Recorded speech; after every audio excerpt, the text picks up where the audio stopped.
Hello and welcome to the Lighthouse Pre-Separation or Divorce course.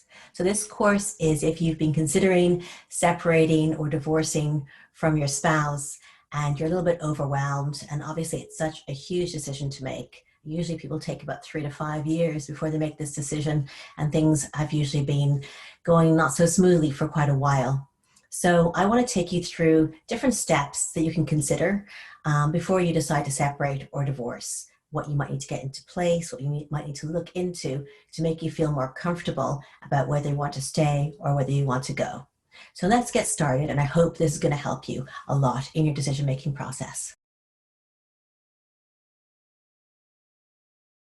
Hello, and welcome to the first part of the Lighthouse Pre-Separation and Divorce course.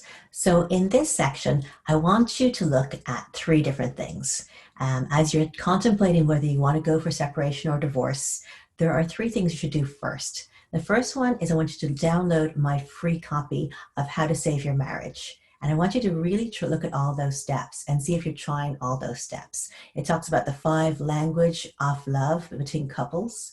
It talks about a shared vision exercise, and it talks about your shared vision for your financials. And those are some of the top reasons why couples separate or choose to divorce. So have a look at all of that and start putting that in place, because even if you do decide to separate or divorce, you want to try and keep things as amicable and as good as possible with your spouse, because there's going to be a lot of things to sort through. So if you can start to try to patch things up and make the relationship as positive as possible while you advance before making that final separation or divorce move, it's going to make that separation or divorce much easier and simpler for you and for the children going forward. So the second thing I want you to do is to actually do that vision exercise for yourself. I want you to at least do that, even if you can't get your spouse to do it. And that's looking at forward 5 years. Where do you want to be in 5 years' time? And that's super important, because as you start to go through your separation and divorce, if you choose to do so, you need to know where you want to be able to negotiate the different elements of the divorce process now. So I want you to get really clear on your values, and do that big values exercise, and on your vision and where you want to be. And I think it's also important to look back over the last 3 to 5 years to see what's been so different from your future vision. What is there that has broken things down between you and your spouse, and why have you changed, or have they changed, or what has not clicked with what you really want in your life? And this is really important, because usually people take between 3 to 5 years to come to that decision to finally leave a relationship. I need to look at what's changed and what's been happening there. People change. Your spouse might be very different now to the person that you married, because people change in life, especially in their 40s, and they come to a point in their lives where they might have followed Maslow's hierarchy of needs, and they get to a point where they just want something new, something to feel fulfilled. Their life feels unfulfilled for some strange reason, and they're trying to figure out what that golden nugget is. And again, when they get a bit older and the children leave the nest, it's called the empty nest syndrome, and couples are sitting there staring at each other going, okay, now what? We were focusing so much on the children, they're gone, and now we're seeing all these crevices in our relationship, in our marriage.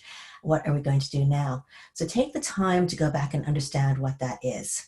And the final one is, I really hope that you have made every effort possible to go see a relationship or marriage counselor. I know it can sometimes be extremely hard to get your spouse to go to those things, but if you can persuade them to at least try a couple of sessions, it'll just make you feel so much better afterwards, and in front of the children when you need to let them know, if you do plan to separate, that you did try your best to make the marriage work. And I think it's always good to know you did try your best and not to have any reconsiderations later on. So I'll ask you to do those 3 steps.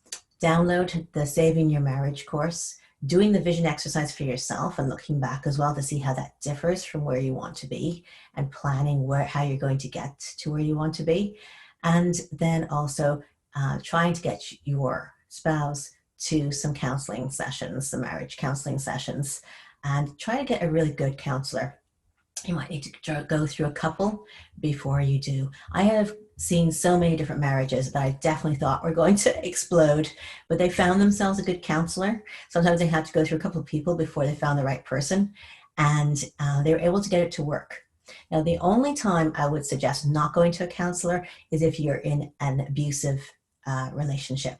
So that would be either emotionally or physically abusive, because the spouse or the relationship you're with, they can very likely twist things around in front of the counselor, and you often are unable to kind of protect yourself as well.